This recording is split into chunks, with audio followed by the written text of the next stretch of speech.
ವೇದಿಕೆ ಮೇಲೆ ಆಸೀನರಾಗಿರ್ತಕ್ಕಂಥ ಮೂವರು ಗಣ್ಯರಿಗೆ ಅತ್ಯಂತ ಪ್ರೀತಿಪೂರ್ವಕ ನಮಸ್ಕಾರ. ಕಾರ್ಯಕ್ರಮಕ್ಕೆ ಆಗಮಿಸಿರುವ ಎಲ್ಲ ಹಿರಿಯರಿಗೂ ಯುವಕರಿಗೂ ಅತ್ಯಂತ ಪ್ರೀತಿಪೂರ್ವಕ ನಮಸ್ಕಾರಗಳನ್ನು ಅರ್ಪಿಸ್ತಾ ಈ ಕಾರ್ಯಕ್ರಮದ ಪ್ರಸ್ತಾವನೆ ಮತ್ತು ಸ್ವಾಗತ ಭಾಷಣವನ್ನು ಮಾಡಲಿಕ್ಕೆ ಬಹಳ ಪುಣ್ಯವಂತ ನಾನು ಭಾವಿಸ್ತೀನಿ. ಯಾಕಂತ ಹೇಳಿದ್ರೆ ಈ ಇಡೀ ಹಾಲ್ನಲ್ಲಿ ಇವತ್ತೊಂದು ವೈಬ್ರೇಷನ್ ತುಂಬಿಕೊಂಡಿದೆ. ಅದಂತಿಂಥ ವೈಬ್ರೇಷನ್ ಅಲ್ಲ, ಅದೊಂಥರ ಕ್ರಾಂತಿಯ ಹುಚ್ಚು, ದೇಶಭಕ್ತಿಯ ಹುಚ್ಚು. ದೇಶವನ್ನು ಪ್ರೀತಿಸುವಂಥ ಎಲ್ಲ ಮನಸ್ಸುಗಳು ತಾವು ಕಾಣಬೇಕು, ನೋಡಬೇಕು ಒಬ್ಬ ಹೀರೋವನ್ನು ಅಂತ ಬಹಳ ಕಾತರದಿಂದ ಕಾತರಿಸಿ ಕುಳಿತಿರುವಂಥ ಸನ್ನಿವೇಶ. ಇಂಥ ಕಾರ್ಯಕ್ರಮ ಬಹುಶಃ ನಮ್ಮ ಜೀವನಗಳಲ್ಲೂ ಅಪರೂಪದಲ್ಲಿ ಆಗುವಂಥ ಕಾರ್ಯಕ್ರಮ. ಇವತ್ತು ಈ ಕಾರ್ಯಕ್ರಮ ಆಗ್ತಿದೆ ಅಂತ ಬಹುಶಃ ಇಲ್ಲಿ ನಿಂತು ಸ್ವಾಗತ ಭಾಷಣ ಮಾಡ್ತಿರೋ ನನಗೂ ಕೂಡ ಒಂದು ಕ್ಷಣ ಇದು ಕನಸೋ ನನಸೋ ಅನ್ನುವಷ್ಟು ಒಂದು ಅಪರೂಪದ ಭಾವನೆ. ಯೋಗೇಂದ್ರ ಸಿಂಗ್ ಯಾದವ್ ಅವ್ರನ್ನ ಕಥೆಗಳನ್ನು ನಾವು ಚಕ್ರವರ್ತಿ ಅಣ್ಣನ ಭಾಷಣಗಳಲ್ಲಿ ಕೇಳ್ತಾ ಇದ್ವಿ, ಪುಸ್ತಕಗಳಲ್ಲಿ ಓದ್ತಾ ಇದ್ವಿ. ಇಂಥ ಒಬ್ಬ ವ್ಯಕ್ತಿ ನಮ್ಮ ನಡುವೆ ಇರ್ಲಿಕ್ಕೆ ಸಾಧ್ಯನಾ ಅಂತ ಅನುಮಾನ ಪಡುವಷ್ಟರ ಮಟ್ಟಿಗೆ ಅವ್ರ ಸಾಹಸ ನಮಗೆ ಸ್ಫೂರ್ತಿ ನೀಡ್ತಿತ್ತು. ಅವರನ್ನು ನಮ್ಮ ಹತ್ತಿರ ಕರೆಸ್ಬೋದು ಅನ್ನೋ ಚಿಂತನೆಯೂ ಕೂಡ ನಮಗಿರಲಿಲ್ಲ. ಅವ್ರ ಕಥೆಗಳನ್ನು ಕೇಳೇ ಬಹಳ ಆನಂದ ಪಡ್ತಿದ್ವಿ, ಅದನ್ನು ಸ್ಫೂರ್ತಿ ತಗೊಳ್ತಾ ಇದ್ವಿ. ಆದರೆ ಯುವ ಬ್ರಿಗೇಡ್ ಹೊಸದನ್ನು ಮಾಡೋ ಒಂದು ಹವ್ಯಾಸವನ್ನು ಬೆಳೆಸ್ಕೊಂಡ್ಬಿಟ್ಟಿದೆ. ಹಲವಾರು ಪ್ರಪ್ರಥಮಗಳಿಗೆ ಕಾರಣ ಆಗಿರುವಂಥ ಯುವ ಬ್ರಿಗೇಡ್ ಇವತ್ತೊಂದು ಅಂಥದೊಂದು ಪ್ರಪ್ರಥಮಕ್ಕೆ ಕಾರಣ ಆಗಿದೆ. ಕಾರ್ಗಿಲ್ ಯುದ್ಧದಲ್ಲಿ ಅತ್ಯಂತ ಶ್ರೇಷ್ಠ ಸಾಹಸವನ್ನು ಮೆರೆದಂಥ ಗ್ರೆನೇಡಿಯರ್ ಯೋಗೇಂದ್ರ ಸಿಂಗ್ ಯಾದವ್ ಅವರನ್ನ ಮಂಗಳೂರಿಗೆ ಕರ್ನಾಟಕಕ್ಕೆ ಕರೆಸಿ ಒಂದು ಪ್ರಪ್ರಥಮವಾದಂಥ ಈ ರೀತಿಯ ವಿಶೇಷ ಕಾರ್ಯಕ್ರಮವನ್ನು ಆಯೋಜಿಸಿರೋದು ಯುವ ಬ್ರಿಗೇಡ್ನ ಎಲ್ಲರಿಗೂ ಮತ್ತು ಇಡೀ ಕರ್ನಾಟಕಕ್ಕೂ ಹೆಮ್ಮೆ ತರುವಂಥ ಸಂಗತಿ ಅಂತ ನಾನು ಭಾವಿಸ್ತೀನಿ. ಆ ಕಾರಣಕ್ಕೋಸ್ಕರ ಈ ಕಾರ್ಯಕ್ರಮ ವಿಶೇಷಗಳಲ್ಲಿ ವಿಶೇಷವಾದ ಕಾರ್ಯಕ್ರಮ.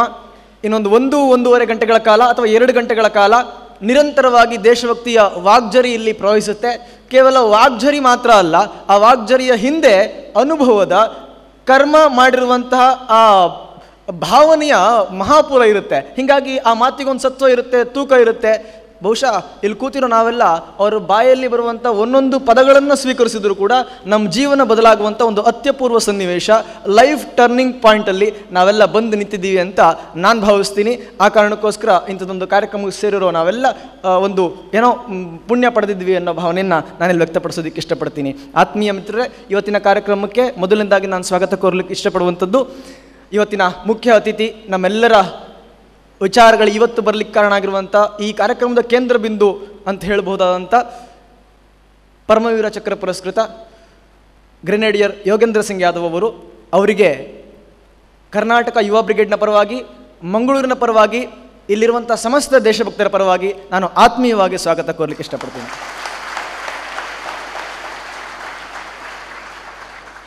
ಎರಡನೆಯದಾಗಿ ವೇದಿಕೆ ಮೇಲೆ ಕುಳಿತಿರುವಂಥ ಮಂಗಳೂರಿನ ಜನಪ್ರಿಯ ಸಂಸದರು ಮತ್ತು ದೇಶದ ಮೇಲೆ ಅಪಾರವಾದಂಥ ಪ್ರೀತಿ ಇಟ್ಟುಕೊಂಡಿರುವಂಥ, ಇಲ್ಲಿನ ಜನರಿಗೆ ಈ ರೀತಿಯ ಭಾವನೆಗಳಿಗೆ ಅತಿ ಹೆಚ್ಚಿನ ಪ್ರೋತ್ಸಾಹ ಕೊಡುವಂಥ ನಳಿನ್ ಕುಮಾರ್ ಕಟೀಲ್ರು, ಸಂಸದರು ಮಂಗಳೂರು, ಇವರಿಗೂ ಕೂಡ ಅತ್ಯಂತ ಪ್ರೀತಿಪೂರ್ವಕ ಕಾರ್ಯಕ್ರಮಕ್ಕೆ ಸ್ವಾಗತ ಕೊಡ್ತಾ ಇದ್ದೀನಿ. ಇನ್ನು ಮೂರನೆಯದಾಗಿ ನಮ್ಮೆಲ್ಲರ ಹಿಂದಿನ ಶಕ್ತಿ, ನಾವು ಪ್ರತಿಯೊಂದು ಮಾಡೋ ಕೆಲಸದ ಪ್ರತಿಯೊಂದು ದೇಶದ ಕುರಿತಾಗಿ ಏನು ಕೆಲಸ ಮಾಡ್ತೀವೋ ಅದೆಲ್ಲಕ್ಕೂ ನಮಗೆ ಪ್ರೇರಕ ಶಕ್ತಿ ಆಗಿರುವಂಥ, ನಮ್ಮೆಲ್ಲರಿಗೂ ಅಣ್ಣನಾಗಿ ಮಾರ್ಗದರ್ಶನ ಮಾಡ್ತಿರುವಂಥ ಚಕ್ರವರ್ತಿ ಸೂಲಿಬೆಲೆ ಅವರು, ಅವರಿಗೂ ಕೂಡ ಅತ್ಯಂತ ಪ್ರೀತಿಪೂರ್ವಕ ಕಾರ್ಯಕ್ರಮಕ್ಕೆ ಸ್ವಾಗತ ಕೊಡ್ತಾ ಇದ್ದೀನಿ. ಈ ಕಾರ್ಯಕ್ರಮಕ್ಕೆ ರಾಜ್ಯದ ಮೂಲೆ ಮೂಲೆಗಳಿಂದ, ಈ ಮಾತನ್ನ ಸುಮ್ಮನೆ ಹೇಳ್ತಿರೋದಲ್ಲ ನಾನು, ಬೀದರ್ನಿಂದ ಹಿಡಿದು ಮೈಸೂರಿನವರೆಗೂ, ಉತ್ತರದಿಂದ ದಕ್ಷಿಣದವರೆಗೂ, ಪೂರ್ವದಿಂದ ಪಶ್ಚಿಮವರೆಗೂ ಕರ್ನಾಟಕದ ಎಲ್ಲ ಭಾಗಗಳಿಂದ ಆಗಮಿಸಿರುವಂಥ ಪ್ರತಿಯೊಬ್ಬ ಯುವ ಬ್ರಿಗೇಡ್ನ ಕಾರ್ಯಕರ್ತರಿಗೂ ಸಂಚಾಲಕರಿಗೂ ಅತ್ಯಂತ ಪ್ರೀತಿಪೂರ್ವಕ ಕಾರ್ಯಕ್ರಮಕ್ಕೆ ಸ್ವಾಗತವನ್ನು ಕೊಡ್ತಾ ಇದ್ದೀನಿ. ಈ ಕಾರ್ಯಕ್ರಮಕ್ಕೆ ಆಗಮಿಸಿರುವಂಥ ಎಲ್ಲ ಸಜ್ಜನ ಸಮಾಜ ಬಂಧುಗಳು, ಶ್ರದ್ಧೆಯ ತಾಯಿ ತಂಗಿಯರಿಗೂ ಕೂಡ, ಮಂಗಳೂರಿನ ಎಲ್ಲ ಬಂಧುಗಳಿಗೂ ಅತ್ಯಂತ ಪ್ರೀತಿಪೂರ್ವಕ ಕಾರ್ಯಕ್ರಮಕ್ಕೆ ಸ್ವಾಗತವನ್ನು ಕೋರ್ತಾ ಇದ್ದೀನಿ. ಈ ಕಾರ್ಯಕ್ರಮಕ್ಕೆ ಆಗಮಿಸಿರುವಂಥ ಪತ್ರಕರ್ತರ ಮಿತ್ರರು ಮತ್ತು ಎಲ್ಲ ಮಾಧ್ಯಮ ಮಿತ್ರರಿಗೆ ಅತ್ಯಂತ ಪ್ರೀತಿಪೂರ್ವಕವಾಗಿ ನಾನು ಈ ಕಾರ್ಯಕ್ರಮಕ್ಕೆ ಸ್ವಾಗತವನ್ನು ಕೋರ್ತಾ ಇದ್ದೀನಿ. ಆತ್ಮೀಯ ಮಿತ್ರರೇ, ಈ ಕಾರ್ಯಕ್ರಮಕ್ಕೆ ಪ್ರತ್ಯಕ್ಷವಾಗಿ ಪರೋಕ್ಷವಾಗಿ ಯಾರ್ಯಾರ ಸಹಕಾರ ಕೊಟ್ಟಿದ್ದಾರೋ, ಯಾರ್ಯಾರ ಹಾರೈಕೆ ಈ ಕಾರ್ಯಕ್ರಮದ ಹಿಂದೆ ಇದೆಯೋ ಆ ಎಲ್ಲರಿಗೂ ನಾನು ಮತ್ತೊಮ್ಮೆ ಸ್ವಾಗತವನ್ನು ಕೋರ್ತಾ ನನ್ನ ಸ್ವಾಗತ ಭಾಷಣವನ್ನು ಮುಗಿಸ್ತಾ ಇದ್ದೀನಿ. ಜೈ ಹಿಂದ್, ಜೈ ಭಾರತ್ ಮಾತೆ, ವಂದೇ ಮಾತರಂ. ಧನ್ಯವಾದಗಳು ನಿತ್ಯಾನಂದ ವಿವೇಕವಂಶಿಯವರೇ. ಮುಂದಕ್ಕೆ ದೀಪ ಪ್ರಜ್ವಲನ ಕಾರ್ಯಕ್ರಮ ಎಲ್ಲ ಅತಿಥಿಗಳಿಂದ. ದೀಪ ಪ್ರಜ್ವಲನಕ್ಕೆ ನಮ್ಮ ಯುವ ಬ್ರಿಗೇಡ್ನ ಮಾರ್ಗದರ್ಶಕರಾದಂತಹ ನರೇಶ್ ಶೆಣೈ ಅವರು ಕೂಡ ಜೊತೆ ಸೇರ್ಕೊಳ್ಬೇಕು ಅಂತ ವಿನಂತಿಯನ್ನು ಮಾಡ್ತಾ ಇದ್ದೇನೆ.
ಕರ್ನಾಟಕದಾದ್ಯಂತ ಯುವ ಬ್ರಿಗೇಡ್ ಲಾಂಚ್ ಆಗಿ ಇವತ್ತಿನವರೆಗೆ ಆದಂತಹ ಎಲ್ಲ ಇನ್ಕ್ಲೂಡಿಂಗ್ ಕಾರ್ಗಿಲ್ ವಿಜಯೋತ್ಸವದ ವರದಿಯನ್ನು ತಮ್ಮ ಮುಂದೆ ಇಡಬೇಕು ಅಂತ ಡಿಜಿಟಲ್ ಮಹಾರಾಷ್ಟ್ರನ ರಾಜ್ಯ ಸಂಚಾಲಕರಾದಂತಹ ಸುಮುಖ್ ಭಟಿಗೇರಿ ಅವರ ಹತ್ರ ಕೇಳ್ಕೊಳ್ತೇನೆ. ಸುಮಾರು 8 ದೊಡ್ಡ ದೊಡ್ಡ ಜಿಲ್ಲಾ ಕೇಂದ್ರಗಳಲ್ಲಿ, ಬೆಂಗಳೂರು, ಮೈಸೂರು, ರಾಯಚೂರು, ಈ ರೀತಿಯ ದೊಡ್ಡ ಜಿಲ್ಲಾ ಕೇಂದ್ರಗಳಲ್ಲಿ ದೊಡ್ಡ ದೊಡ್ಡ ಪಬ್ಲಿಕ್ ಫಂಕ್ಷನ್ಗಳನ್ನು ಸುಮಾರು 8 ಕಾರ್ಯಕ್ರಮಗಳು, ಕಾರ್ಗಿಲ್ ಯುದ್ಧದ ಕುರಿತಂತೆ 8 ಕಾರ್ಯಕ್ರಮಗಳನ್ನು ಮಾಡಿದ್ವಿ. ಕಾರ್ಗಿಲ್ ವಿಜಯ್ ದಿವಸ್ ಆದ ನಂತರ ನಮ್ಮ ಮುಂದೆ ಬಂದಿದ್ದು ಈ ವರ್ಷದ ಜನವರಿಯಲ್ಲಿ ಸುಭಾಷ್ ಚಂದ್ರ ಬೋಸ್ರನ್ನು ಸಮಾಜಕ್ಕೆ ಪರಿಚಯ ಮಾಡಿಕೊಡ್ಬೇಕು. ಯಾರು ಇಂಡಿಯನ್ ಆರ್ಮಿಯ ಒಂದು ಒರಿಜಿನ್ ಅಂತ ಕರಿತೀವಿ, ಇಂಡಿಯನ್ ಆರ್ಮಿ ಅನ್ನೋದು ಇವತ್ತೇನು ಫಾರ್ಮ್ ಆಗಿದೆ ಅದರ ಒಂದು ಭಾಗದ ಒರಿಜಿನ್, ಅದನ್ನು ಹುಟ್ಟಾಕಿದವರು ಅಂತ ಕರಿತೀವಿ. ಆ ಸುಭಾಷ್ ಚಂದ್ರ ಬೋಸರ ಪರಿಚಯವನ್ನು ಸಮಾಜಕ್ಕೆ ಮಾಡಿಕೊಡ್ಬೇಕು ಅಂಥೇಳಿ ಸುಭಾಷರ ಹೆಸರಿನಲ್ಲಿ ಆಜಾದ್ ಹಿಂದ್ ಅನ್ನುವಂಥ ಒಂದು ಎಕ್ಸಿಬಿಷನನ್ನು ನಾವು ತಯಾರು ಮಾಡಿದ್ವಿ. ಸುಮಾರು 16 ಪೋಸ್ಟರ್ಗಳಿದ್ದಂಥ ಈ ಎಕ್ಸಿಬಿಷನ್ನಿನ 1000 ಪ್ರತಿಗಳನ್ನು ಪ್ರಿಂಟ್ ಮಾಡಿ ನಮ್ಮ ಕಾರ್ಯಕರ್ತರು ಅದನ್ನು ಶಾಲೆಯಿಂದ ಶಾಲೆಗೆ, ಕಾಲೇಜಿನಿಂದ ಕಾಲೇಜಿಗೆ ತೊಗೊಂಡು ಹೋದರು. ನನಗನ್ಸುತ್ತೆ 2-2.5 ಸಾವಿರ ಜಾಗಗಳಲ್ಲಿ, ಅದ್ರ ಕಡಿಮೆ ಆದರೂ 2-2.5 ಸಾವಿರ ಜಾಗಗಳಲ್ಲಿ ಅದರ ಪ್ರದರ್ಶನ ಆಗಿ ಇವತ್ತಿಗೂ ಆ ಪ್ರದರ್ಶನ ಬೇರೆ ಬೇರೆ ಶಾಲಾ ಕಾಲೇಜುಗಳಲ್ಲಿ, ಪಾರ್ಕ್ಗಳಲ್ಲಿ ಯಾವಾಗ ಸಮಯ ಸಿಗುತ್ತೆ ನಮ್ಮ ಕಾರ್ಯಕರ್ತರು ಆ ಪ್ರದರ್ಶನವನ್ನು ಮಾಡ್ತಾ ಸುಭಾಷ್ ಚಂದ್ರ ಬೋಸ್ರನ್ನು ಸಮಾಜಕ್ಕೆ ಪರಿಚಯ ಮಾಡೋ ಕೆಲಸವನ್ನು ಮಾಡಿಕೊಡ್ತಾ ಇದ್ದಾರೆ. ಇದ್ರ ಮುಂದೆ ನಮ್ಮ ಮುಂದೆ ಬಂದಿದ್ದು ಈ ವರ್ಷದ ಮತ್ತೆ ಕಾರ್ಗಿಲ್ ವಿಜಯ್ ದಿವಸ್. ಪ್ರತಿ ವರ್ಷ ಕಾರ್ಗಿಲ್ ವಿಜಯ್ ದಿವಸ್ ಮಾಡುವಾಗ ಹಳೆಯ ಸೈನಿಕರನ್ನು ಸ್ಮರಣೆ ಮಾಡ್ಕೋತೀವಿ, ಯಾರು ಮಾಜಿ ಸೈನಿಕರಿದ್ದಾರೆ ಅವ್ರಿಗೆ ಕರೆದು ಒಂದು ಸನ್ಮಾನವನ್ನು ಮಾಡ್ತೀವಿ. ಈ ಸರ್ತಿ ಅದಕ್ಕೆ ಆ್ಯಡ್ ಮಾಡೋಣ ಅಂಥೇಳಿ ಹಳೆಯ ಸೈನಿಕರನ್ನು ನೆನಪು ಮಾಡ್ಕೊಳ್ಳೋದ್ರ ಜೊತೆಗೆ ಹೊಸ ಸೈನಿಕರ ಸೃಷ್ಟಿ ಆಗಬೇಕು ಅಂಥೇಳಿ how to join, why to join army ಅನ್ನೋಂಥ ಒಂದು ವರ್ಕ್ಶಾಪನ್ನು ಯುವ ಬ್ರಿಗೇಡ್ ಡಿಸೈನ್ ಮಾಡ್ತು. ಈ ವರ್ಕ್ಶಾಪ್ ಆಗಸ್ಟ್ 1ರಿಂದ ಶುರುವಾಗಿದೆ. ಕಾರ್ಗಿಲ್ ವಿಜಯ್ ದಿವಸ್ ಆದಮೇಲೆ ಆಗಸ್ಟ್ 1ರಿಂದ ಶುರುವಾಗಿ ಕಳೆದ 10 ದಿವಸಗಳಲ್ಲಿ 16 ಕಡೆ ನಾವು ವರ್ಕ್ಶಾಪ್ ಮಾಡಿದ್ದೀವಿ. ಪ್ರತಿಯೊಂದು ವರ್ಕ್ಶಾಪ್ನಲ್ಲೂ ಕಡಿಮೆ ಅಂದರೆ 100-110 ಸಂಖ್ಯೆ. ಮತ್ತು ಇದು ಓಪನ್ ವರ್ಕ್ಶಾಪ್ ಅಲ್ಲ. ಯಾರು ಕಾಲೇಜ್ನಿಂದ ಕಾಲೇಜಿಗೆ ಹೋಗಿ ಯಾರು ಆಸಕ್ತ ಹುಡುಗರಿದ್ದೀರಿ ಆರ್ಮಿ ಜಾಯ್ನ್ ಆಗಲಿಕ್ಕೆ, ನೇವಿ ಜಾಯ್ನ್ ಆಗಲಿಕ್ಕೆ, ಫೋರ್ಸಸ್ ಜಾಯ್ನ್ ಆಗಲಿಕ್ಕೆ, ಆ ರೀತಿಯ ಆಸಕ್ತ ಹುಡುಗರನ್ನು ಮಾತ್ರ ಕರ್ಕೊಂಬಂದು ಅವರಿಗೊಂದು ವರ್ಕ್ಶಾಪ್ ಮಾಡಿದ್ದೀವಿ. ನಾನು ಇಡೀ ವರ್ಕ್ಶಾಪ್ನಲ್ಲಿ ತಿರುಗಾಡಿದ ಪ್ರಕಾರ ಕಡಿಮೆ ಅಂದರೆ ನಾವು ಹಾಕಿರೋ ಎಫರ್ಟ್ನಿಂದ ಒಂದು 50 ಜನ ಆದರೂ ಇನ್ನೊಂದು 1-2 ವರ್ಷದಲ್ಲಿ ಅವರು ಡಿಗ್ರಿ PUC ಮುಗಿಸಿ ಹತ್ತತ್ರ ಒಂದು 50 ಜನ ಆದರೂ ಆರ್ಮಿಗೆ ಆಫೀಸರ್ಗಳಾಗಿ ಜಾಯ್ನ್ ಆಗಲಿಕ್ಕೆ ಸಿದ್ಧರಾಗಿದ್ದಾರೆ. ಅವ್ರಿಗೆ ಬೇಕಾಗುವಂಥ ಅಷ್ಟು ಸಪೋರ್ಟನ್ನು ಯುವ ಬ್ರಿಗೇಡ್ ಕೊಡ್ತೀವಿ ಅಂತ ಹೇಳಿದ್ದೀವಿ. ಒಂದು ಇಮೇಲ್ ಐಡಿಯನ್ನು ಮಾಡಿದ್ದೀವಿ, jointheforces.yb@gmail.com ಅಂತ. ರಾಜ್ಯಾದ್ಯಂತ ಯಾರು ಆರ್ಮಿ ಜಾಯ್ನ್ ಆಗ್ಲಿಕ್ಕೆ ಅವ್ರಿಗೆ ಯಾವುದೇ ಸಂಶಯ ಇದ್ದರೆ, ಅವ್ರಿಗೆ ಯಾವುದೇ ಡಾಕ್ಯುಮೆಂಟ್ನ ಕುರಿತಾಗಿ ಸಂಶಯ ಇದ್ದರೆ ನಮಗೊಂದು ಇಮೇಲ್ ಕಳಿಸಿದ್ರೆ ಅವ್ರಿಗೆ ವಿತ್ ಆಲ್ ಡೀಟೇಲ್ಸ್ ನಾವು ಅವರಿಗೆ ರೆಸ್ಪಾಂಡ್ ಮಾಡುವ ಕಾರ್ಯಕ್ರಮವನ್ನು ಮಾಡಿದ್ದೀವಿ. ಇದರ ಜೊತೆಗೆ ಕಾರ್ಗಿಲ್ ವಿಜಯ್ ದಿವಸ್ ಈ ಸರ್ತಿ ಸುಮಾರು 33 ಬೇರೆ ಬೇರೆ ತಾಲೂಕು ಮತ್ತು ಜಿಲ್ಲಾ ಕೇಂದ್ರಗಳಲ್ಲಿ ಪಬ್ಲಿಕ್ ಫಂಕ್ಷನ್ ಆಗಿದೆ. ಕಾರ್ಗಿಲ್ ವಿಜಯ್ ದಿವಸ್ ಮತ್ತು ಹೀಗೆ ಬೇರೆ ಬೇರೆ ಘಟನೆಗಳನ್ನು ನೆನಪು ಮಾಡ್ಕೊಳ್ಳೋದ್ರ ಜೊತೆಗೆ ರಾಜ್ಯದಲ್ಲಿ ಬೇರೆ ಬೇರೆ ಎಲ್ಲಿ ಸೈನಿಕರು ಹುತಾತ್ಮರಾಗ್ತಾರೆ, ದೇಶದಲ್ಲಿ ಹುತಾತ್ಮರಾದ ಸೈನಿಕರಲ್ಲಿ ನಮ್ಮ ರಾಜ್ಯದವರು ಯಾರಿರ್ತಾರೆ ಅವರ ಮನೆಗಳಿಗೆ ಭೇಟಿ ಕೊಡುವಂಥದ್ದು. ಈಗ ಮೊನ್ನೆ ಅಷ್ಟೇ, ಈಗ ಒಂದು ತಿಂಗಳ ಹಿಂದೆ ಮಣಿಪುರದಲ್ಲಿ ಈ ನಕ್ಸಲ್ ಅಟ್ಯಾಕ್ ಆಗಿ ತೀರ್ಕೊಂಡಾಗ ನಮ್ಮ ರಾಜ್ಯದ ಬೆಳಗಾವಿಯ ಒಬ್ಬ ಯೋಧ ತೀರ್ಕೊಂಡ್ರು. ಬೆಳಗಾವಿ ಯೋಧ ತೀರ್ಕೊಂಡಾಗ ಅವರ ಶವ ಮನೆಗೆ ಬರೋ ಹೊತ್ತಿಗೆ ನಮ್ಮ ಕಾರ್ಯಕರ್ತರಲ್ಲಿ ಹೋಗಿ ಅಲ್ಲಿ ಬೇಕಾದ ಎಲ್ಲ ವ್ಯವಸ್ಥೆಗಳಿಗೆ ಸಹಕಾರ ಕೊಟ್ಟರು. ಮತ್ತು ಅವ್ರ ಸ್ಮರಣೆಯಲ್ಲಿ ಒಂದು ದೊಡ್ಡ ಕಾರ್ಯಕ್ರಮವನ್ನು ಆಯೋಜನೆ ಮಾಡಿ ಸುಮಾರು ಸಂಕೋನಟ್ಟಿ ಅನ್ನುವಂಥ ಒಂದು ಸಣ್ಣ ಗ್ರಾಮ, ತುಂಬ ದೊಡ್ಡ ಊರೇನಲ್ಲ, ಸಂಕೋನಟ್ಟಿ ಅನ್ನೋ ಒಂದು ಗ್ರಾಮದಲ್ಲಿ ಸುಮಾರು 5-6 ಸಾವಿರ ಜನ ಇಡೀ ಗ್ರೌಂಡ್ನಲ್ಲಿ ಕೂತ್ಕೊಳ್ಳಿಕ್ಕೆ ಜಾಗ ಇರಲಿಲ್ಲ, ಅಷ್ಟು ಜನ ಸೇರಿದ್ರು. ಆ ಸೈನಿಕರ ಸ್ಮರಣೆಯನ್ನು ಮಾಡ್ಕೊಂಡ್ವಿ.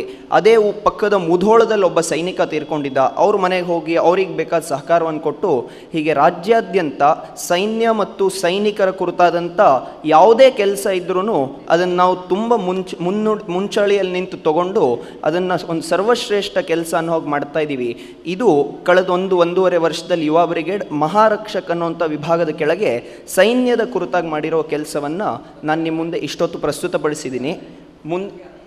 ಇದ್ರ ಜೊತೆಗೆ ಮಂಗಳೂರಿನಲ್ಲಿ ಕಾರ್ಗಿಲ್ ರಥ ಅಂತ, ಈ ವರ್ಷದ ಕಾರ್ಗಿಲ್ ವಿಜಯ್ ದಿವಸ್ಗೆ ಕಾರ್ಗಿಲ್ ರಥಯಾತ್ರೆ ಒಂದೊಂದು ಜೀಪಿಗೆ ಅದಕ್ಕೆ ರಥದ ಶೇಪ್ ಕೊಟ್ಟು ಇಡೀ ಮಂಗಳೂರು ಮತ್ತು ಉತ್ತರ ಕನ್ನಡ ಜಿಲ್ಲೆಗಳಲ್ಲಿ ತಿರುಗಾಡಿದೆ. ಈ ರಥ ಸುಮಾರು 14-15 ಊರುಗಳಿಗೆ ಹೋಗಿ ಸುಮಾರು 300-350 ಕಿಲೋಮೀಟರ್ನಷ್ಟು ಸಂಚರಿಸಿ ಬಂದಿದೆ. ಮತ್ತು ಈ ರಥ ಈ ವರ್ಷ ಪೂರ್ತಿ ಆಸ್ ಆಫ್ ನೌ ನನಗೆ ಗೊತ್ತಿರೋಂಗೆ ಈ ವರ್ಷ ಪೂರ್ತಿ ಬೇರೆ ಬೇರೆ ಜಾಗಗಳಿಗೆ ಕಾರ್ಗಿಲ್ನ ಸೈನಿಕರನ್ನು ಮತ್ತು ಅದರ ಜೊತೆಗೆ ಬೇರೆ ಬೇರೆ ಸೈನಿಕರನ್ನು ಪರಿಚಯ ಮಾಡಿಕೊಡೋ ಕೆಲಸವನ್ನು ಮಾಡುತ್ತೆ. ಅದರ ಜೊತೆಗೆ ಈ ವರ್ಷ ಒಂದು ವಿಶೇಷವಾದ ಘಟನೆಗೆ 50 ವರ್ಷ ಆಗುತ್ತೆ. ಕಾರ್ಯಕ್ರಮದ ಮುಂದಿನಲ್ಲಿ ಮಹಾರಕ್ಷಕ್ನ ಮುಂದಿನ ಕಾರ್ಯಕ್ರಮವನ್ನು ಯೋಗೇಂದ್ರ ಸಿಂಗ್ ಯಾದವ್ ಅವರೇ ಅದನ್ನು ಉದ್ಘಾಟನೆ ಮಾಡೋರಿದ್ದಾರೆ. ಇದಿಷ್ಟು ಯುವ ಬ್ರಿಗೇಡ್ ಒಂದೂವರೆ ವರ್ಷದಲ್ಲಿ ಮಾಡಿರುವಂಥ ಕೆಲಸ ಸೈನಿಕರ ಕುರಿತಾಗಿ. ಇನ್ನು ಮುಂದೆಯೂ ಸಹ ಸೈನ್ಯ ಮತ್ತು ಸೈನಿಕರಿಗೆ ಸಪೋರ್ಟ್ ಕೊಡುವಂಥ ಎಲ್ಲ ಕೆಲಸಗಳನ್ನು ಯುವ ಬ್ರಿಗೇಡ್ ಅತ್ಯಂತ ಶ್ರೇಷ್ಠವಾದ ಕೆಲಸ ಅಂತ ಭಾವಿಸಿ ನಮ್ಮೆಲ್ಲ ಕಾರ್ಯಕರ್ತರು ಮಾಡ್ತಾರೆ ಅನ್ನೋಂಥ ಅಶ್ಯೂರೆನ್ಸನ್ನು ನಾನು ನಿಮಗೆ ಕೊಟ್ಟು ಈ ವರದಿಯನ್ನು ಮುಗಿಸ್ತೀನಿ. ಧನ್ಯವಾದ. ಜೈ ಹಿಂದ್. ಧನ್ಯವಾದಗಳು ಸುಮುಖ್ ಭಟಗೇರಿ ಅವರೇ. ಮುಂದೆ ಇತ್ತೀಚೆಗಷ್ಟೇ ಮಂಗಳೂರು ಮಡಗಾಂವ್ ಇಂಟರ್ಸಿಟಿ ಎಕ್ಸ್ಪ್ರೆಸ್ ಅವಘಡವನ್ನು ತಪ್ಪಿಸಿದಂತಹ ಫ್ರ್ಯಾಂಕಿ ಫೆರ್ನಾಂಡಿಸ್ ಇವರಿಗೆ ಸನ್ಮಾನ ಕಾರ್ಯಕ್ರಮ ಯುವ ಬ್ರಿಗೇಡ್ ಕಡೆಯಿಂದ. ದಯವಿಟ್ಟು ಫ್ರ್ಯಾಂಕಿ ಫೆರ್ನಾಂಡಿಸ್ ಅವ್ರನ್ನ ಯುವ ಬ್ರಿಗೇಡ್ನ ಕಾರ್ಯಕರ್ತರು ಕರ್ಕೊಂಡು ಬರಬೇಕು ಅಂತ ಕೇಳ್ಕೊಳ್ತಾ ಇದ್ದೇನೆ. ಶ್ರೀ ಫ್ರ್ಯಾಂಕಿ ಫೆರ್ನಾಂಡಿಸ್ ಅವರಿಗೆ ತಮ್ಮ ಸಾಧನೆಯ ಸಂಕೇತವಾಗಿ ಅರ್ಪಿಸುವಂತಹ ಅಭಿನಂದನಾ ಪತ್ರ.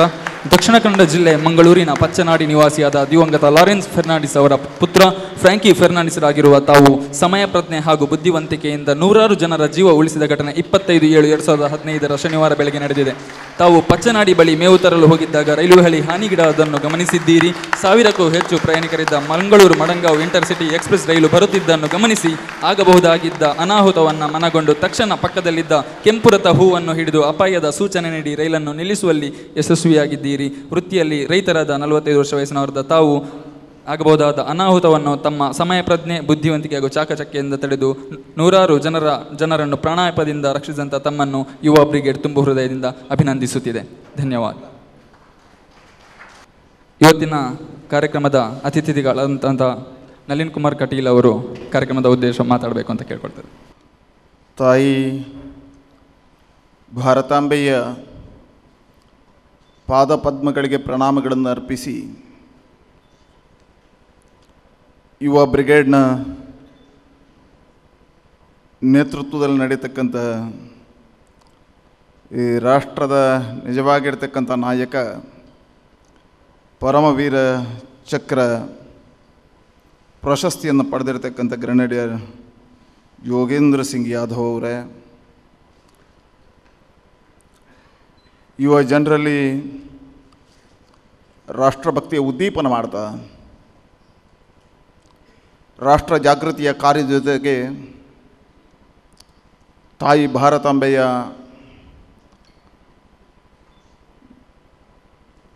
ಚಿಂತನೆಯನ್ನು ಯುವ ಜನರಲ್ಲಿ ಹಬ್ಬಿಸ್ತಾ ಇರತಕ್ಕಂಥ ಮಿತ್ರರಾಗಿರ್ತಕ್ಕಂಥ ಚಕ್ರವರ್ತಿ ಸೂಲಿಬೆಲೆಯವರೇ, ಸೇರಿರ್ತಕ್ಕಂಥ ಎಲ್ಲ ರಾಷ್ಟ್ರಭಕ್ತ ಬಂಧುಗಳೇ, ಮಾಧ್ಯಮದ ಮಿತ್ರರೇ, ಚಾಣಕ್ಯ ಬಹಳ ಸುಂದರವಾಗಿ ವರ್ಣನೆಯನ್ನು ಮಾಡ್ತಾನೆ. ಭೂತಕಾಲದ ಕತ್ತಲಿನಲ್ಲಿ ಬೆಳಕಿನಲ್ಲಿ ಕತ್ತಲು ಹುಡುಕುವುದಕ್ಕಿಂತ ಭವಿಷ್ಯತ್ ಕಾಲದ ಕತ್ತಲನ್ನು ಬೆಳಕು ಮಾಡುವ ಜನ ಬೇಕು ಅಂತ ಯುವ ಬ್ರಿಗೇಡ್ ಭವಿಷ್ಯತ್ ಕಾಲದ ಕತ್ತಲನ್ನು ಹೊರಡೋಡಿಸಿ ಬೆಳಕನ್ನು ಮೂಡಿಸುವ ಕಾಯಕವನ್ನು ಯೋಗೇಂದ್ರ ಸಿಂಗ್ ಯಾದವ್ ಅವರನ್ನು ಮಂಗಳೂರಿಗೆ ತರಿಸುವುದರ ಮುಖಾಂತರವಾಗಿ 10 ರಾಷ್ಟ್ರಭಕ್ತರಲ್ಲಿ ತಾನು ಸೇನೆಗೆ ಸೇರಬೇಕನ್ನತಕ್ಕಂಥ ಮಹದಾಂಕ್ಷೆಯನ್ನು ಬೆಳೆಸಿ ಹೇಳುವಂಥ ಕಾಯಕವನ್ನು ಮಾಡಿದೆ. ಹಾಗಾಗಿ ಯುವ ಬ್ರಿಗೇಡ್ನ ಎಲ್ಲ ಬಂಧುಗಳಿಗೆ ಅಭಿನಂದನೆಗಳನ್ನು ಸಲ್ಲಿಸ್ತೇನೆ.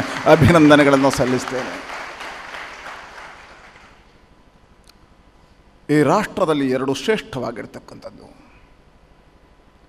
ಒಬ್ಬ ಶಿಕ್ಷಕ, ಇನ್ನೊಬ್ಬ ಸೈನಿಕ.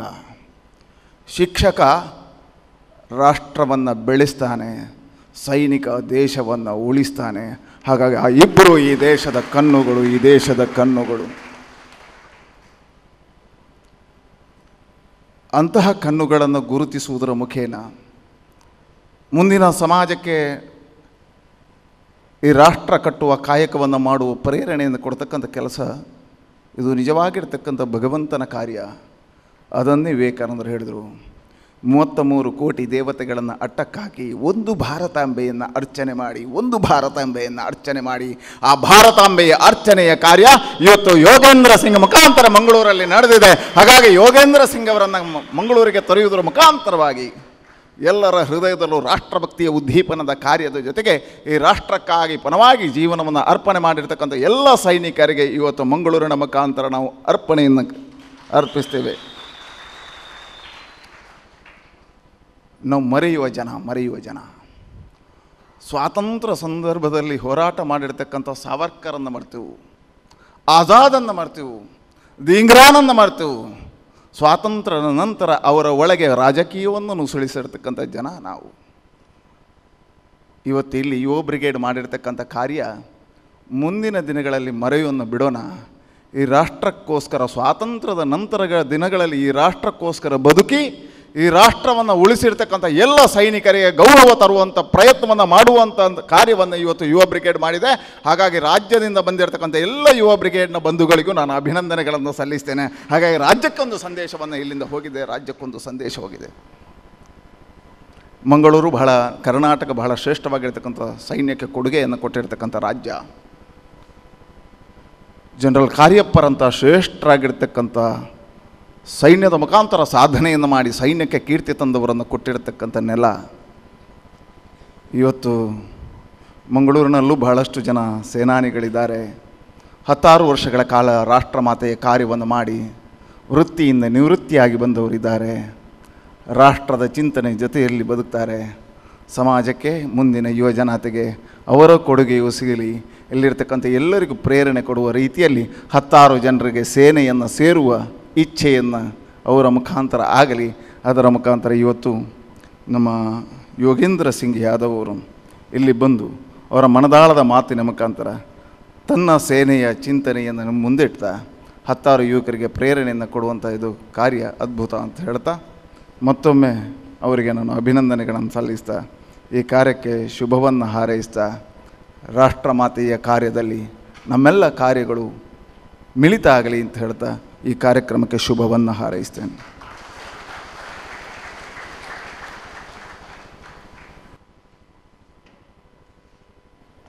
ಧನ್ಯವಾದಗಳು ನಳಿನ್ ಕುಮಾರ್ ಕಟೀಲ್ಜಿ.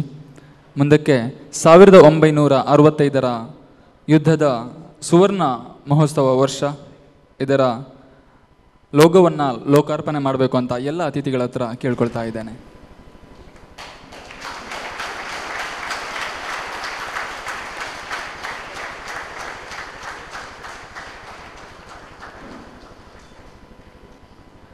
ಬೇರೊಂದು ಕಾರ್ಯಕ್ರಮದ ನಿಮಿತ್ತ ತೆರಳುತ್ತಿರುವಂತಹ ನಳಿನ್ ಕುಮಾರ್ ಕಟೀಲ್ ಅವರಿಗೆ ಧನ್ಯವಾದಗಳನ್ನು ಸಲ್ಲಿಸ್ತಾ ಇದ್ದೇನೆ. ಮುಂದಕ್ಕೆ ನಮ್ಮ ಯುವ ಬ್ರಿಗೇಡ್ನ ಮಾರ್ಗದರ್ಶಕರು, ಪ್ರಖರ ವಾಗ್ಮಿಗಳು, ಚಿಂತಕರು, ಲೇಖಕರು ಆದಂತಹ ಚಕ್ರವರ್ತಿ ಸೂಲಿಬೆಲೆಯವರು ಮಾತಾಡಬೇಕು ಅಂತ ಕೇಳ್ಕೊಳ್ತಾ ಇದ್ದೇನೆ. ಬೋಲೋ ಭಾರತ್ ಮಾತಾ ಕಿ. ಜನನೀಂ ಶಾರದಾಂ ದೇವೀಂ ರಾಮಕೃಷ್ಣಂ ಜಗದ್ಗುರುಂ ಪಾದಪದ್ಮೇ ತಯೋರ್ಶ್ರತ್ವಾ ಪ್ರಣಮಾಮಿ ಮುಹುರ್ಮುಹುಃ. ರತ್ನಾಕರ ಧೌತಪದಾಂ ಹಿಮಾಲಯ ಕಿರೀಟಿನೀಂ ಬ್ರಹ್ಮ ರಾಜರ್ಷಿ ರತ್ನಾಢ್ಯಾಂ ವಂದೇ ಭಾರತ ಮಾತರಂ. ವೇದಿಕೆ ಮೇಲೆ ಉಪಸ್ಥಿತರಿರುವ ಆದರಣೀಯ ಗ್ರೆನೇಡಿಯರ್ ಯೋಗೇಂದ್ರ ಸಿಂಗ್ ಯಾದವ್ ಅವರೇ ಹಾಗೂ ಆಗಮಿಸಿರುವ ನನ್ನೆಲ್ಲ ನೆಚ್ಚಿನ ಯುವ ಬ್ರಿಗೇಡ್ನ ಸಹೋದರರೇ ಹಾಗೂ ಇವತ್ತು ಈ ಕಾರ್ಯಕ್ರಮವನ್ನು ನೋಡಲಿಕ್ಕೆ ಅಂತ ಬಂದಿರುವಂಥ ಎಲ್ಲ ನನ್ನ ನೆಚ್ಚಿನ ಮಿತ್ರರೇ, ಅತ್ಯಂತ ಪ್ರೀತಿಪೂರ್ವಕವಾದ ನಮಸ್ಕಾರಗಳು. ಪ್ರತಿ ಬಾರಿ ಜನ ಹೇಳ್ತಿದ್ರು ಮಾತನಾಡ್ಲಿಕ್ಕೆ ಚಕ್ರವರ್ತಿ ಅವ್ರಿಗೆ ಬಿಟ್ಬಿಡ್ತೀವಿ, ನಾವೇನು ಮಾತಾಡಲ್ಲ ಅಂತ. ಸ್ವಲ್ಪ ಉಲ್ಟಾ. ಇವತ್ತು ನಾನು ಅದೇ ಮಾತನ್ನು ಹೇಳಬೇಕು, ಮಾತಾಡೋದನ್ನೆಲ್ಲ ಅವ್ರಿಗೆ ಬಿಡ್ತೀನಿ, ನಾನೇನೋ ಮಾತಾಡಲಿಕ್ಕಿಲ್ಲ ಅಂತ. ಮಾತಾಡೋದು ತುಂಬ ಕಡಿಮೆ ಇದೆ.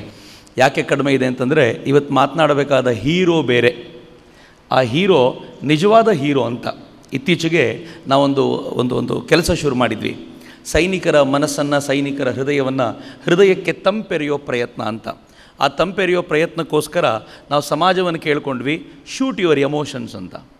ಶೂಟ್ ಯುವರ್ ಎಮೋಷನ್ಸ್ ಅಂತ ನಾವೇನು ಕೇಳ್ಕೊಂಡ್ವಿ ಅವರಿಗೆ ಅಂದರೆ, ಸೈನಿಕರು ತಮ್ಮ ಭಾವನೆಗಳನ್ನು ಕೊಂದುಕೊಂಡು ಶತ್ರುವಿನೊಂದಿಗೆ ಯುದ್ಧ ಮಾಡ್ತಾರೆ. ತಮ್ಮ ಭಾವನೆಗಳಿಗೆ ಶೂಟ್ ಮಾಡಿ ತಾವು ಶತ್ರುವನ್ನು ಶೂಟ್ ಮಾಡ್ತಾರೆ. ನಾವು ಕೊನೆ ಪಕ್ಷ ಸೈನಿಕರ ಕುರಿತಂಥ ನಮ್ಮ ಭಾವನೆಗಳನ್ನು ವಿಡಿಯೋ ಶೂಟ್ ಆದರೂ ಮಾಡೋಣ ಅಂತ ನಾವು ಕೇಳ್ಕೊಂಡ್ವಿ ಅವರಿಗೆ. ವಿಡಿಯೋ ಶೂಟ್ ಮಾಡೋದು ಹೇಗೆ ಅಂತಂದರೆ, ಕೈಯಲ್ಲಿ ಮೊಬೈಲ್ ತೊಗೊಳ್ಳಿ, ಮೊಬೈಲ್ ತೊಗೊಂಡು ನಿಮ್ಮ ಎದುರಿಗೆ ನೀವೇ ಇಟ್ಕೊಂಡು ಸೈನಿಕರ ಕುರಿತಂತೆ ನಿಮ್ಮ ಮನಸ್ಸಿನಲ್ಲಿ ಏನು ಹೇಳಬೇಕು ಅನಿಸುತ್ತೋ ಹೇಳಿಬಿಡಿ ಅಂತ. 3 ವರ್ಷದ ಮಗುವಿನಿಂದ ಹಿಡಿದು 80 ವರ್ಷದ ವೃದ್ಧೆಯವರೆಗೆ ಅನೇಕರು ವಿಡಿಯೋ ಕಳಿಸ್ಕೊಟ್ರು. ನಂಗೆ ಭಾಳ ಆಶ್ಚರ್ಯ ಅನಿಸಿದ್ದು ಯಾವಾಗ ಅಂತಂದರೆ, ಈ ನಾಡಿನ ಪ್ರಖ್ಯಾತ ಕಲಾವಿದರು ಮತ್ತು ಸಿನಿಮಾ ಸ್ಟಾರ್ ಆಗಿರುವಂಥ ಉಪೇಂದ್ರ ಒಂದು ವಿಡಿಯೋ ಕಳಿಸ್ಕೊಟ್ಟು ಆ ವಿಡಿಯೋದಲ್ಲಿ ಹೇಳಿದರು, ನಾವೆಲ್ಲ ರೀಲ್ ಸ್ಟಾರ್ಗಳಷ್ಟೇ, ರಿಯಲ್ ಸ್ಟಾರ್ಗಳು, ರಿಯಲ್ ಹೀರೋಗಳು ನೀವು ಮಾತ್ರ ಅಂತ ಈ ದೇಶದ ಸೈನಿಕರಿಗೆ ಕೊಟ್ಟ ಸಂದೇಶ ಆಯ್ತಲ್ಲ, ಇಟ್ ವಾಸ್ ವಂಡರ್ಫುಲ್. ಎಷ್ಟು ಜನರ ಈ ಥರದ ಸಂದೇಶಗಳು ನಮಗೆ ಪ್ರತಿದಿನ ಬರ್ತಿವೆ ಅಂತಂದರೆ, ನಾವು ಅವ್ರಿಗೆ ಕೇಳ್ಕೊಂಡ್ವಿ, ಈ ಸಂದೇಶದಲ್ಲಿ ಬೆಸ್ಟ್ ಆಗಿರುವಂಥ ಒಂದು 50 ಸಂದೇಶಗಳನ್ನು ಒಂದು DVD ಮಾಡಿ ನಾವು ಸೈನಿಕರ ಕ್ಯಾಂಪ್ಗಳಿಗೆ ಹೋದಾಗ, ಅಕ್ಟೋಬರ್ ತಿಂಗಳಲ್ಲಿ ಹೋಗ್ತೀವಿ ನಾವು, ಅಕ್ಟೋಬರ್ 1ರಿಂದ 17 ಯುವ ಬ್ರಿಗೇಡ್ನ ಹೆಚ್ಚು ಕಡಿಮೆ 100-110 ಕಾರ್ಯಕರ್ತರು ರಾಜ್ಯದಲ್ಲಿರಲ್ಲ, ನಾವೆಲ್ಲರೂ ಗಡಿ ತುದಿಯಲ್ಲಿ ನಿಂತಿರ್ತೀವಿ ಅಂತ. ನಾವು ಅಲ್ಲಿಗೆ ಹೋಗಿ ಆ ಸೈನಿಕರಿಗೆ ಅದನ್ನು ಪ್ರೆಸೆಂಟ್ ಮಾಡ್ತೀವಿ ಅಂತ. ನನ್ನ ಮಿತ್ರ ಇಲ್ಲೇ ಇದ್ದಾನೆ, ಅವನ ನಂಬರೇ ಇತ್ತು ವಾಟ್ಸಪ್ ಎಲ್ರಿಗೂ ಕಳಿಸ್ಕೊಡ್ಲಿಕ್ಕೆ. ಆ ಹುಡುಗನಿಗೆ ಒಂದಿನ 3:30 ಗಂಟೆಗೆ ಒಂದು ಕಾಲ್ ಬಂತು. 3:30 ಗಂಟೆಗೆ ಯಾರು ಕಾಲು ಅಂತ ಎದ್ದು ಕಷ್ಟಪಟ್ಟು ನೋಡಿ ರಿಸೀವ್ ಮಾಡಿದರೆ, ಆ ಕಡೆಯಿಂದ ಫೋನ್ ಮಾಡಿದವ್ರು ಹೇಳಿದರು, ನಾನು ಬಿಜಾಪುರದ ಒಬ್ಬ ಸೈನಿಕ ಸರ್, ನಾನೀಗ ಕಾಶ್ಮೀರದಲ್ಲಿ ವಾರ್ ಫ್ರಂಟ್ನಲ್ಲಿದ್ದೀನಿ, ನಾನು ಭೂಮಿಯಲ್ಲಿದ್ದೀನಿ, ಕಾಶ್ಮೀರದ ಭೂಮಿಯಲ್ಲಿದ್ದೀನಿ. ನಾನು ಫೇಸ್ಬುಕ್ನಲ್ಲಿ ನೀವು ವಿಡಿಯೋ ಮಾಡ್ತಾ ಇರೋದು, ಜನರ ಭಾವನೆಗಳನ್ನು ಶೂಟ್ ಮಾಡ್ತಿರೋದೆಲ್ಲ ಗೊತ್ತಾಯಿತು, ದಯವಿಟ್ಟು ಒಂದು DVD ನನಗೂ ಕಳಿಸ್ಕೊಡಿ ಸರ್ ಅಂತ ಕೇಳಿದರು ಅವರು. ಭಾಳ ಆಶ್ಚರ್ಯ ಅನ್ನಿಸ್ತು ಈ ಹುಡುಗನಿಗೆ, ಭಾಳ ರೋಮಾಂಚಿತನಾಗ ಆತ ಹೇಳಿದ್ರಂತೆ, ಈ ಹೊತ್ತಿನಲ್ಲಿ ಫೋನ್ ಮಾಡಬಾರ್ದು ನಂಗೆ ಗೊತ್ತು, ಆದರೆ ನಂಗೆ ಬೇರೆ ಫ್ರೀ ಟೈಮ್ ಸಿಗಲ್ಲ ಸರ್, ದಯವಿಟ್ಟು ಕ್ಷಮಿಸಿ, ಅಡ್ರೆಸ್ ಕಳಿಸ್ಕೊಡ್ತೀನಿ, ನನಗೊಂದು ವಿಡಿಯೋ ಇರುವಂಥ DVD ಕಳಿಸ್ಕೊಡ್ಬೋದಾ ಅಂತ. ನಿಜ ಹೇಳಬೇಕು ಅಂದರೆ, ಒಬ್ಬ ಸೈನಿಕ ಹಿಂಗೆ ಕೇಳಿದ ತಕ್ಷಣ ನಮ್ಮ ಹೃದಯ ಒಮ್ಮೆ ಉಬ್ಬಿ ಬರುತ್ತೆ. ಯಾಕೆ ಅಂತಂದರೆ, ಸೈನಿಕರಿಗೆ ಇನ್ನೇನೂ ಕೊಡ್ಲಿಕ್ಕೆ ಸಾಧ್ಯ ಇಲ್ಲ. ಅವನಿಗೆ ಆರ್ಮ್ಸ್ ಅಮ್ಯುನಿಷನ್ ತಲುಪಿಸ್ಲಿಕ್ಕೆ ನಮ್ಮ ಹತ್ರ ಆಗಲ್ಲ, ಅವನಿಗೆ ಊಟ ತಲುಪಿಸ್ಲಿಕ್ಕೆ ನಮ್ಮ ಹತ್ರ ಆಗಲ್ಲ, ನೀವು ಕೊಡೋ ಹಣ ಅವನಿಗೆ ಬೇಕಾಗಿಲ್ಲ. ಅವನಿಗೆ ಕೊಡ್ಬೋದಾಗಿರೋದು ಒಂದೇ ಒಂದು ಅಂತಂದರೆ, ನಿನ್ನ ಹಿಂದೆ ನನ್ನಂಥ ಕೋಟ್ಯಂತರ ಜನ ಇದ್ದೀವಿ, ತಲೆ ಕೆಡಿಸ್ಕೊಳ್ಬೇಡ, ನಿನ್ನ ಜೊತೆ ನಾವು ಇದ್ದೀವಿ ಅಂತ ಹೇಳುವಂಥ ಒಂದು ಭಾವನೆ ಮಾತ್ರ. ಇವತ್ತು ಬೆಳಗ್ಗೆ ಗ್ರೆನೇಡಿಯರ್ ಯೋಗೇಂದ್ರ ಸಿಂಗ್ ಯಾದವ್ ಜೊತೆಗೆ ನನ್ನ ಯುವ ಬ್ರಿಗೇಡ್ನ ತರುಣ ಮಿತ್ರರೊಂದಿಗೆ ಮಾತನಾಡುವಂಥ ಒಂದು ಅವಕಾಶ ಇತ್ತು. ಅದು ಅವರಿಗೋಸ್ಕರ ಸ್ಪೆಷಲಾಗಿ ಕ್ರಿಯೇಟ್ ಮಾಡಿದಂಥ ಅವಕಾಶ. ಅದರಲ್ಲಿ ಯಾರೋ ಒಬ್ಬರು ಕೇಳಿದರು, ನಿಮಗಿದನ್ನು ತಲುಪಿಸೋದು ಹೇಗೆ? ಅವರಂದರು, ತಲುಪಿಸೋದು ಹೇಗೆ ಅಂದರೆ ವೈರ್ಲೆಸ್ ಆಗಿ ತಲುಪಿಸ್ಬೋದು ಅಂತ. ಹೇಗೆ ವೈರ್ಲೆಸ್ ಆಗಿ ಅಂದರೆ, ನೀವು ಭಾವನೆಗಳನ್ನು ಅತ್ಯಂತ ದೃಢವಾಗಿ ಅವ್ರ ಬಗ್ಗೆ ಮಾಡಿಕೊಂಡ್ರೆ ಅದು ಗೊತ್ತಿಲ್ಲದಂತೆ ಅವ್ರಿಗೆ ತಲುಪುತ್ತೆ. ಅವರು ಮುಂದಿನ ಹೋರಾಟಕ್ಕೆ ಸ್ಫೂರ್ತಿಯನ್ನು ಕೊಡಲಿಕ್ಕೆ ಇಷ್ಟೇ ಸಾಕಾಗುತ್ತೆ ಅಂತ ಕಳೆದ 2 ವರ್ಷಗಳಿಂದ ಯುವ ಬ್ರಿಗೇಡ್ ಹುಟ್ಟಿ 1 ವರ್ಷ ಕಳೆದು 2ನೇ ವರ್ಷಕ್ಕೆ ನಾವು ಕಾಲಿಡ್ತಿದ್ದೀವಿ. 2 ವರ್ಷಗಳಿಂದ ಕರ್ನಾಟಕದಲ್ಲಿ ನಾವು ಏನು ಮಾಡಿದ್ದೀವಿ ಅಂತಂದರೆ, ಈ ಭಾಗದ, ಈ ರಾಜ್ಯದ ಪ್ರತಿಯೊಬ್ಬನು ಸೈನಿಕನಿಗಾಗಿ ಮಿಡಿಯುವಂತೆ ಮಾಡುವಂಥ ಒಂದು ಪ್ರಯತ್ನವನ್ನು ಕರ್ನಾಟಕದಲ್ಲಿ ಯುವ ಬ್ರಿಗೇಡ್ ಮಾಡಿದೆ ಅನ್ನುವಂಥ ಹೆಮ್ಮೆ ನನಗೆ ಖಂಡಿತವಾಗಿಯೂ ಇದೆ. ಈ ಹೆಮ್ಮೆ ಹೇಗಿದೆ ಅಂತಂದರೆ, ನಾವು ಜುಲೈ 26ಕ್ಕೆ ಕಾರ್ಗಿಲ್ ವಿಜಯೋತ್ಸವ ಬೆಂಗಳೂರಲ್ಲಿ ಆಚರಣೆ ಮಾಡಬೇಕಾದ್ರೆ ಒಬ್ಬ ಸೈನಿಕರು ಬಂದಿದ್ದರು. ಅವರು SI ಆಗಿ ಕೆಲಸ ಮಾಡ್ತಾರೆ. ಛತ್ತೀಸ್ಗಢದಲ್ಲಿ ಆ್ಯಂಟಿ ನಕ್ಸಲ್ ಫೋರ್ಸ್ನಲ್ಲಿ SI ಸಬ್ ಇನ್ಸ್ಪೆಕ್ಟರ್ ಕೆಲಸ ಮಾಡ್ತಾರೆ. ಅವರು ಕೈಗೆ ಏಟ್ ತಿನ್ಕೊಂಡು ಮೆಡಿಕಲ್ ಲೀವ್ನಲ್ಲಿ ಬಂದಿದ್ರು. ಕರ್ಕೊಂಡು ಬಂದು ಅವರನ್ನು ವೇದಿಕೆ ಮೇಲೆ 2 ಮಾತಾಡಬೇಕು ಅಂತ ಹೇಳಿದಾಗ, ಅವ್ರು ಬರೋಕ್ಕಿಂತ ಮುಂಚೆ ಭಾರತ್ ಮಾತಾ ಕಿ ಜೈ ಆ ಘೋಷ ಹೇಗಿತ್ತು ಅಂತಂದರೆ, ಅವರು ಹೆಚ್ಚು ಕಡಿಮೆ ಭಾವುಕರಾಗಿ ಕಣ್ಣಲ್ಲಿ ನೀರು ಬರಬೇಕು. ಮಾತಾಡ್ತಾ ಹೇಳಿದರು, ಸರ್, ನನ್ನ ಅಕ್ಕಪಕ್ಕದ ಮನೆಯವರಿಗೆ ನಾನು ಯಾರು ಅಂತ ಗೊತ್ತಿಲ್ಲ, ನಮ್ಮೂರಿನ SI ಯಾರು ಅಂತ ಎಲ್ರಿಗೂ ಗೊತ್ತು, ನಾನು SI ಆಗಿದ್ದೀನಿ, ಛತ್ತೀಸ್ಗಢದಲ್ಲಿ ನಕ್ಸಲ್ರ ವಿರುದ್ಧ ಹೋರಾಡುವಂಥ ಫೋರ್ಸ್ನಲ್ಲಿದ್ದೀನಿ, ಯಾರು ಅಂತ ಗೊತ್ತಿಲ್ವಲ್ಲ ಅಂತ ಯಾವಾಗಲೂ ನೊಂದ್ಕೊಳ್ತಿದ್ದೆ. ಆದರೆ ಇವತ್ತು ನನಗೆ ಭಾಳ ಹೆಮ್ಮೆ ಇದೆ, ಸಾವಿರಾರು ಜನ ತರುಣರು ಈ ಪರಿಯ ಭಾರತ್ ಮಾತೆಗೆ ಘೋಷವನ್ನು ಕೂಗ್ತಾ ನಮ್ಮೆಲ್ಲರ ನಮ್ಮ ಒಳಿತಿಗೋಸ್ಕರ ಹಾರೈಕೆ ಮಾಡ್ತಿದ್ದಾರೆ ಅಂದರೆ, ನಾನು ಅಲ್ಲಿಗೆ ಹೋಗಿ ಹೇಳ್ತೀನಿ, ಎಲ್ಲಿ ಯಾರು ಪ್ರೀತಿಸ್ತಾರೋ ಇಲ್ವೋ ಗೊತ್ತಿಲ್ಲ, ಕರ್ನಾಟಕದಲ್ಲಿ ಕೋಟ್ಯಂತರ ಜನ ನಿಮ್ಮನ್ನು ಪ್ರೀತಿಸ್ತಾ ಇದ್ದಾರೆ ಅಂತ ನಾನು ಅಲ್ಲಿಗೆ ಹೋಗಿ ಹೇಳ್ತೀನಿ ಅಂತ ಅವ್ರು ಹೇಳಿದ್ರು. ಇದು ಕಣ್ಣೆದುರಿಗೆ ನಡೆದಂಥ ಘಟನೆ. ಎಷ್ಟು ರೋಮಾಂಚಿತರಾಗಿದ್ವಿ ನಾವೆಲ್ಲ ಅಂತಂದರೆ, ಅದನ್ನು ಬಹುಶಃ ನನ್ನ ಮಾತುಗಳಲ್ಲಿ ಕಟ್ಕೊಡೋದಕ್ಕೆ ನಾನು 100% ಸೋಲ್ತೀನಿ. ಆದರೆ ನನಗೆ ಯಾವಾಗ ಆ ಭಾವನೆ ವ್ಯಕ್ತವಾಗಿತ್ತು ಅಂದರೆ, ಒಂದು ಕೈ ಏಟು ತಿನ್ಕೊಂಡು ಕೈ ಕಟ್ಕೊಂಡಂಥ ಆ ಮನುಷ್ಯ ಹೋಗಬೇಕಾದ್ರೆ ಒಂದು ಗಟ್ಟಿಯಾಗಿ ತಬ್ಬಿಕೊಂಡು ಭಾಳ ಖುಷಿಯಾಗಿದೆ ಸರ್, ಹೋದ್ಮೇಲೆ ಎಲ್ರಿಗೂ ಹೇಳ್ತೀನಿ ಅಂದಾಗ ನಾನು ಭಾವುಕನಾಗ್ಬಿಟ್ಟಿದ್ದೆ. ಮಿತ್ರರೇ, ಎಂಥ ಭಾವನೆಗಳನ್ನು ಹುಟ್ಟಾಕ್ಲಿಕ್ಕೆ ಸಾಧ್ಯ ಆಗುತ್ತೆ, ಸೈನಿಕರಿಗೇನು ಮಾಡಬೇಕಾಗಿಲ್ಲ. ನಾನು ತುಂಬ ಬಾರಿ ಇದನ್ನು ಮತ್ತೆ ಮತ್ತೆ ನೆನಪಿಸ್ಕೊಳ್ತಿರ್ತೀನಿ. ಒಂದೇ ಒಬ್ಬ ವ್ಯಕ್ತಿ ಯಾರಾದರೂ ಜಾಬ್ ಸ್ಯಾಟಿಸ್ಫ್ಯಾಕ್ಷನ್ ಕುರಿತಂತೆ ಪ್ರಶ್ನೆ ಮಾಡಿದಾಗ ಪಾಸಿಟಿವ್ ಆಗಿ ಆನ್ಸರ್ ಕೊಡ್ಬೋದಾದವನು ಸೈನಿಕ ಮಾತ್ರ. ನೀವೊಬ್ಬ ಶಿಕ್ಷಕನನ್ನು ಕೇಳಿ ನೋಡಿ, ನಿನಗೆ ಜಾಬ್ ಹೆಂಗಿದೆ ಅಂತ, ಅವನು ಹೇಳ್ತಾನೆ ಯಾರಿಗೆ ಬೇಕಿತ್ತು ಈ ಕೆಲಸ. ಈ ಮಕ್ಕಳನ್ನ ಸಂಭಾಳಿಸೋದು ಅಂದರೆ ಎಂಥ ರಗಳೆ ಕೆಲಸ ಅಂದರೆ ಜೀವಮಾನದಲ್ಲಿ ಯಾರೂ ಟೀಚರ್ ಆಗಬಾರ್ದು ಅಂತಾರೆ. ನೀವು ಯಾರಾದರೂ ಒಬ್ಬ ಡಾಕ್ಟರ್ನ ಕೇಳಿ ನೋಡಿ ಹೆಂಗಿದೆ ನಿಮ್ಮ ಜಾಬು ಅಂತ, ಅವ್ರು ಹೇಳ್ತಾರೆ ಯಾರಿಗೆ ಬೇಕಿತ್ತು ಈ ಕರ್ಮ. ಒಂದು ಹಬ್ಬ ಇಲ್ಲ, ಒಂದು ಹರಿದಿನ ಇಲ್ಲ, ಒಂದು ರಜೆ ಇಲ್ಲ, ಯಾವತ್ತೂ ಇಲ್ಲ, ನಮ್ಮ ಕರ್ಮ ನಮಗೆ. 12 ಗಂಟೆಗೂ ಪೇಷಂಟ್ ಬರ್ತಾರೆ, ಬೆಳಗಿನ ಜಾವ 4 ಗಂಟೆಗೂ ಬರ್ತಾರೆ, ಯಾರಿಗೆ ಬೇಕಿತ್ತಿದ್ದು ಅಂತ. ಆದರೆ ನಿಮ್ಮ ಅಕ್ಕಪಕ್ಕದಲ್ಲಿ ಯಾರಾದರೂ ಇರುವಂಥ ರಿಟೈರ್ ಆಗಿ ಬಂದಿರುವಂಥ ಈ ಕೆಲಸ ಮಾಡ್ತಿರುವಂಥ ಸೈನಿಕನ ಕೇಳಿ ನೋಡಿ ಹೇಗಿದೆ ನಿನ್ನ ಜಾಬು ಅಂತ. ಅವ್ರು ಹೇಳ್ತಾರೆ ನನ್ನ ಜೀವನದಲ್ಲಿ ಇದಕ್ಕಿಂತ ಬೆಸ್ಟ್ ಜಾಬ್ ನಂಗೆ ಸಿಗಲಿಕ್ಕೆ ಸಾಧ್ಯನೇ ಇಲ್ಲ, ಈಗಲೂ ಕರೆದ್ರೆ ವಾಪಸ್ ಸೈನ್ಯಕ್ಕೆ ಹೋಗ್ತೀನಿ ಅಂತ. ಯಾರಾದರೂ ಒಬ್ಬನೇ ಒಬ್ಬ ತನ್ನ ಜಾಬನ್ನು ಇಷ್ಟು ಪ್ರೀತಿಸಬಲ್ಲ ಅಂತಂದರೆ ನಾನು ಕಂಡಂತೆ, ನಂಗೆ ಗೊತ್ತಿಲ್ಲ ಇನ್ಯಾರಿದ್ದಾರೋ ಹಿಂಗೆ ಅಂತ, ನಾನು ಕಂಡಂತೆ ಇಷ್ಟು ಅಖಂಡವಾಗಿ ಪ್ರೀತಿಸಬಲ್ಲವ ಈ ದೇಶದ ಸೈನಿಕ ಮಾತ್ರ. ಅದಕ್ಕೋಸ್ಕರ ಅವನನ್ನು ಕಂಡಾಗ ಅತೀವವಾದ ಹೆಮ್ಮೆ. ಆದರೆ ದುರ್ದೈವದ ಸಂಗತಿ ಏನು ಗೊತ್ತೇನು, ಇವರಿಗೋಸ್ಕರ ಒಂದು ಹನಿ ಕಣ್ಣೀರು ಸುರಿಸ್ಲಿಕ್ಕೆ ಸಮಯ ಇಲ್ಲ ನಮಗೆ ಅಂತ. ನನಗಿವತ್ತು ಭಾಳ ಸಂತೋಷ ಇದೆ. ವ್ಯಾಪಕವಾದ ಪ್ರಚಾರವನ್ನು ನಾವು ಮಾಡಲಿಕ್ಕೆ ಪ್ರಯತ್ನ ಪಡದೆ ಹೋದರೂ ಇವತ್ತು ಪರಮವೀರ್ ಚಕ್ರ ಗ್ರೆನೇಡಿಯರ್ ಯೋಗೇಂದ್ರ ಸಿಂಗ್ ಯಾದವ್ ಬರ್ತಾರೆ ಅನ್ನೋ ಕಾರಣಕ್ಕೋಸ್ಕರ ಇಡೀ ಹಾಲ್ ಕಿಕ್ಕಿರಿದು ತುಂಬಿ ಅನೇಕರು ಚೇರಿಲ್ಲ ಅಂತ ನಿಂತ್ಕೊಂಡಿದ್ದಾರಲ್ಲ, ಈಗಾಗಬೇಕು ಅಂತ. ಈ ದೇಶದ ಸ್ಟಾರ್ಗಳು ಅಂತಂದರೆ ನಿಜವಾಗಲೂ ಇವರು. ಆದರೆ ಆಶ್ಚರ್ಯದ ಪರಿಸ್ಥಿತಿ ನೋಡಿ ಹೇಗಿದೆ ಅಂತಂದರೆ, ಈ ದೇಶದಲ್ಲಿ ಸ್ಕೂಲ್ ಪಾಠ ಮಾಡೋ ಮೇಷ್ಟ್ರುಗಳನ್ನು, ಸ್ಕೂಲ್ನಲ್ಲಿ ಪಾಠ ಕೇಳೋ ಮಕ್ಕಳನ್ನು ಕೇಳಿ ನೋಡಿ. ಪರಮವೀರ್ ಚಕ್ರ ಪಡ್ಕೊಂಡಿರುವಂಥ ಕಾರ್ಗಿಲ್ನ 4 ಯೋಧರು. ಪರಮವೀರ್ ಚಕ್ರ ಅಂತಂದರೆ ಸೈನ್ಯದಲ್ಲಿ ಕೊಡಬಹುದಾದ